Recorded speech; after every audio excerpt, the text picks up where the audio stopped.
ng ating Panginoong Jesus. Sabi nga ni Sister Shay, hindi ito literal na words, but these are the statement of God sa atin. Kung ang naging mensahe ng Panginoon sa kanyang first statement is forgiveness, ngayon naman po, let us receive the promise of God sa cross.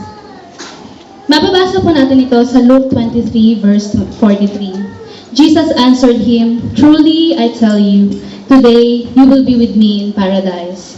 O sa Tagalog, sinabi ni Jesus sa kanya, "Katotohanang sinasabi ko sa iyo, sa araw na ito, ikaw ay makakasama ko sa paraiso."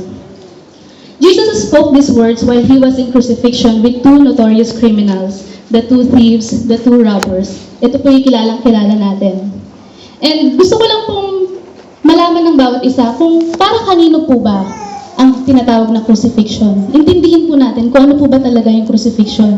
Dahil last week na-explain po sa atin ni Pastora, yung mga pinagdaanan niya, yung mga nangyari sa kanya, yung mga naranasan niya during the crucifixion. Pero para kanino po ba talaga ang crucifixion? Ang sabi po, crucifixion was a method of execution used by the Romans to punish slaves and foreigners. Hung from a crossbar, the naked victim was allowed to hang as a public display or show until they die. It is a capital punishment of the Jewish penal law. Brutal and unkind penalty and with great humiliation. It is a sentence or judgment to the most unlawful criminals. At alam po natin na ang ating Panginoong Jesus ay kahit kailan hindi sa kanya nararapat ang crucifixion na ito. Dahil siya nga po ay tinawag na sinless. Never po siya naging masama. Never po siya naging makasalanan. Hindi nga po siya naging thief.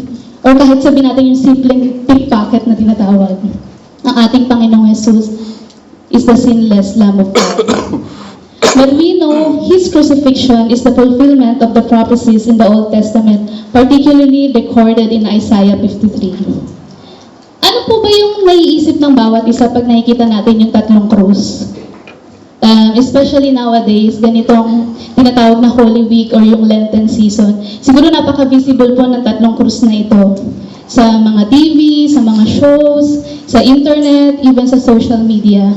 Pero ano po ba yung nakikita natin? Ano po ba talaga yung naiisip natin sa tatlong krus na ito?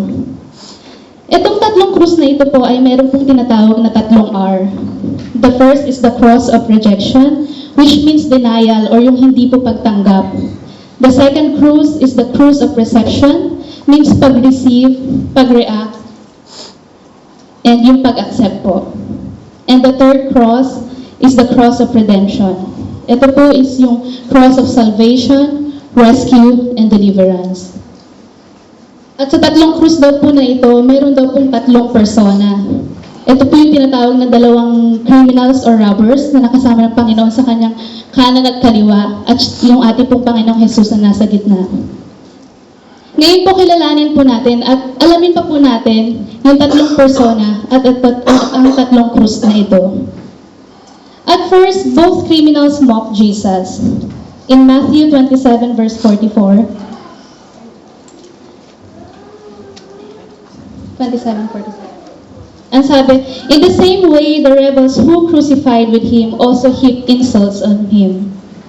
At ang sabi naman po sa Mark 15:32, "Let this Messiah, this King of Israel, come down now from the cross, that we may see and believe. Those crucified with him also heaped insults on him." These two criminals are the most sinful and wicked people during that time, and at the very last minute of their lives, they make different choice to be condemned or to be saved. Siguro po itong dalawang kriminal na ito, sila yung pinakamasamang tao ng panahon na yun, pinakamakasalanan. And in fact, siguro kinakatakutan pa sila ng mga panahon na yun. Sa bagay na yan, parehas sila. Parehas silang masama, parehas silang makasalanan. Pero sa mga huling oras ng kanilang buhay, nagkaroon sila ng magkaibang landas, nagkaroon sila ng magkaibang desisyon. And alamin po natin kung ano po yung naging pagpiling ginawa ng dalawang ito. Let's go first to the first thief on the cross of rejection. The first thief insulted and cursed Jesus. Pero ang totoo, humingi po siya ng request sa ating Panginoon. Ang sabi po sa verse 23, verse 39, sa Luke 23, verse 39, one of the criminals who hanged there hurled insults at him. "Aren't you the Messiah? Save yourselves and us." Yan po yung sinabi ng unang kriminal na ito sa kanya. Una sinabi, question niya yung pagka-Diyos, question niya yung kakayahan ng Panginoon. Dahil ang sabi niya, ikaw ba talaga ang Mesaya? Ikaw ba talaga ang Diyos? Ikaw ba talaga ang tagapagligtas? Yan po ang sinabi niya. Yan po ang naging question niya sa Panginoon. Pero ang totoo, humihingi rin siya ng pagligtas sa Panginoon. Dahil ang sabi niya, save yourself and us. Pwede niya naman sabihin, kung talaga ikaw ang Diyos, iligtas mo yung sarili mo. Gawin mo, ipakita mo. Pero ang sabi niya, iligtas mo yung sarili mo, pati ako. Yan po yung naging request ng thief na ito. Question niya ang Panginoon, pero half-hearted siya na humihingi rin siya ng kapatawaran, humihingi rin siya ng kaligtasan. Gusto niya din talagang maligtas ng panahon na yun, pero nagdududa siya. Hindi buo ang kanyang puso, hindi buo ang kanyang paniniwala, hindi naging buo ang kanyang pagtitiwala sa Panginoong Jesus. He only had a purely selfish intent and never had a repentant and submissive heart to God until he died. Nakakalungkot po na ang taong ito na nasa first cross ay namatay na hindi nakakilala sa Panginoon at hindi nakatanggap. Ngayon po, pumunta naman tayo sa second persona or the second cross, the cross of reception. In the hour spent on the cross, the second criminal on the right, ito po yung criminal na nasa kanan niya, came to see things differently and actually put his trust on Jesus. Sabi po sa Luke 23 verse 40 to 41,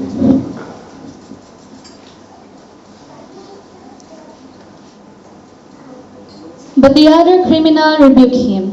Don't you fear God, sabi niya. Since you are under the same sentence, we are punished justly, for we are getting what our deeds deserve. But this man has done nothing wrong. Then he said, Jesus, remember me when you come into your kingdom. Nagbago po ang puso ng kriminal na ito, yung taong nasa kanan niya. Maaaring ng mga oras na they were in crucifixion, nakita niya ang pagmamahal and forgiveness sa ating Panginoong Jesus. And this repentant thief had came to recognize that, number one, he is a sinner. Siya po ay makasalanan. Siya po ay isang kriminal. At hindi lamang siya sinner, he is a dying sinner that time. Pangalawa po, he respected God by saying, sinabi niya dun sa kasama niyang kriminal, don't you fear God? Hindi ka ba natatakot sa Panginoon? Hindi ka ba natatakot sa Kanya?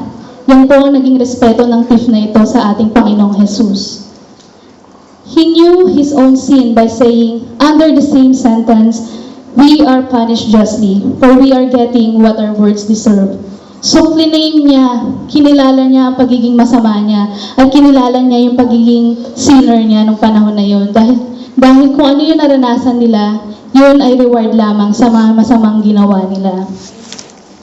And sabi niya, he knew Jesus as sinless by saying, this man has done nothing wrong. Pinagtanggol niya ang Panginoong Jesus at sinabi niya, he has done nothing wrong, wala siyang ginawa.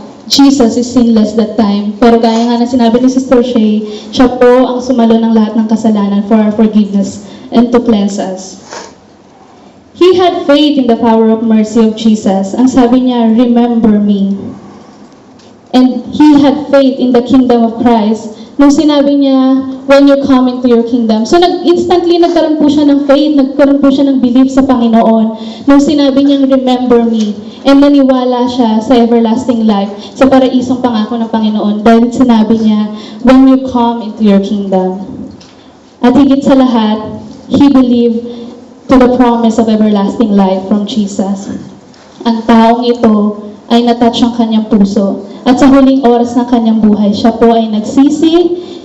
Sinabi niya na siya ay makasalanan. In-acknowledge niya ang Panginoon. Tinanggap niya bilang kanyang Diyos at tagapagligtas. At na-receive niya ang pangako at ang reward ng Panginoon sa kanya. The everlasting life in paradise. Ngayon po, pumunta naman po tayo sa the third cross, the cross of redemption. Ang taong naririto sa cross na ito ay ang ating Panginoong Jesus, ang ating Savior, ang ating Redeemer. And this is the response of help. Ito po yung naging response ng Panginoon doon sa paghingi ng tulong ng second thief. Ang sabi niya, Jesus answered him, truly I tell you, today you will be with me in paradise. Ito po yung naging second last word or statement ng Panginoon sa ating lahat. Or basahin ko po sa New King James Version dahil mas maganda po actually. And sabi niya, and Jesus said to him, assuredly, napakaganda ng word na sinabi niya, assuredly I say to you, today you will be with me in paradise. In these words of a dying thief, it spells out the truth of salvation. Ito daw po yung naging work of salvation sa kanya. Letter A, work of salvation. Sa second last word ng Panginoon, sabi niya, assuredly I say to you. Jesus spoke this sure work of accomplishing the salvation of man, no doubt will be left. Jesus answered the trust of the second criminal, assuring him that his life after death would be with Jesus in paradise. Ginamit po niya yung salitang assuredly, truly. Sure na sure po. Ibig po sabihin ng certainly, definitely, positively, 100%. 100% po yan po ang salvation na matatanggap natin sa Panginoon. No doubt po. Hindi po 99.9%, kundi 100%. Assuredly na sinabi niya. Letter B po, when is salvation? Sa second last word ng ating Panginoon, sabi niya, today. Today po. Today or means now. Maaaring sa isip ng thief na ito, may distant time pa kung kailan na lang niya maalala. Maaaring hindi pa ngayon. Pero immediately ang sagot po ng Panginoon, today, the salvation is now.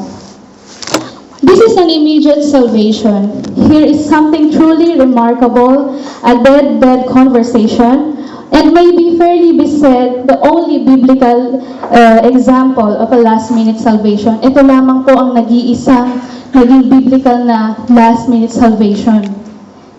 Natatanging sample po ito. And the truth is, it is never too late to seek God. It is never too late to believe in Jesus. It is never too late na mag-repent po tayo. Maaaring napakarami po sa atin ang nanalangin para sa ating mga mahal sa buhay, pamilya. Iniiyak natin sa kanila yung kapatawaran, yung salvation, makakilala sila sa Panginoon. But church, I'm telling you, pray without ceasing. Never lose hope. Amen. Dahil darating ang panahon na ang lahat ng mahal natin sa buhay, gaano man katigas ang kanilang puso, kagaya ng thief na ito, hahanapin at hahanapin nila at kikilalanin ng Panginoong Jesus. Amen.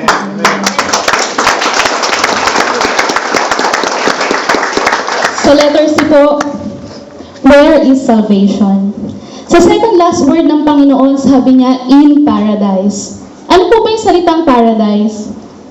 Alamin po natin ang sabi, paradise is Persian word for this, which means garden or park. Actually, sa Old Testament, ang Garden of Eden po ay tinawag na paradise. Paradise is a place of future happiness, place in which existence is positive, harmonious, and eternal. Future bliss of God's people. Yan po ang sinabi sa Isaiah 51 verse 3. Jesus emphasized not upon an earthly kingdom, but a place of rest. Rest from the burden and bondage of sin. Paradise in heaven and eternal life with Him. Ito po yung lugar na pinangako ng Panginoon sa magnanakaw na ito at maging sa ating lahat. Place of rest daw po. Place of freedom. Freedom from burden, freedom from bondage of sin. Doon po may rest tayo. And this thief, look only for kingdom. But Jesus promised paradise, where the presence of God is, and it is eternal place rest we call heaven. Hiningi niya lang kingdom, sabi niya, Lord, remember me when you come into your kingdom. Kingdom lang po, parang earthly things lang, pero ang sabi ng Panginoon, in paradise, in heaven. Something na hindi natin maiisip, something na undescribable, at something na hindi natin mararanasan sa mundong ito. Napakalayo niya po sa isang kingdom lamang. Ngunit yan ang binigay ng Panginoon sa thief na ito, sa sinless man na ito. Significantly, this thief who trusted in Jesus at the last moment goes to the same heaven anyone else does. This may not seem fair, but in the larger picture, it gives glory and grace of God, not to human merit in salvation. He will walk on the same heaven, the same paradise na pupuntahan ng Diyos at ng mga anak niya. And in human understanding, pwede natin sabihin, napaka-unfair naman. Itong taong ito, napakasama niya. Ang dami niyang ginawa. All his life, nagkasala siya, naging masama siya. Last minute, tumanggap siya. And yet, parehas na salvation, parehas na paradise ang pupuntahan niya. Pero hindi po. Ang isipin natin, ganun na lamang ang pagmamahal ng Diyos sa atin. Ganun na lamang ka-gracious ang Panginoon natin. Ganun na lamang ka-merciful ang ating Panginoon na hindi nasusukat sa dami ng kasalanan niya binibigay yung salvation at kapatawaran. Tinitignan niya po ang bawat puso ng bawat isa. Ang bawat paghingi ng kapatawaran, ang bawat panalangin natin, ang bawat hagulgol at pag-iyak natin sa Panginoon na nagsasabing, Panginoon, patawarin mo kami. Diyan po nasusukat, hindi sa dami ng kasalanan. Letter D, with whom salvation is. Sa second last word ng Panginoon, sabi niya, will be with me. The thief on the cross only requested to be remembered, but Jesus responded with assurance, you will be with me. So yun po, ang sabi lang nung thief, sana maalala mo ko, Lord, pagdating mo sa kingdom. Sana maalala mo ko minsan pa. Pero ang sabi ng Panginoon, hindi lang kita maaalala, makakasama pa kita. Ganun po kabuti ang Panginoon. Hindi niya lang tayo naiisip, kundi gusto niya tayong makasama. Gusto niyang maranasan natin yung buhay sa paradise kasama niya.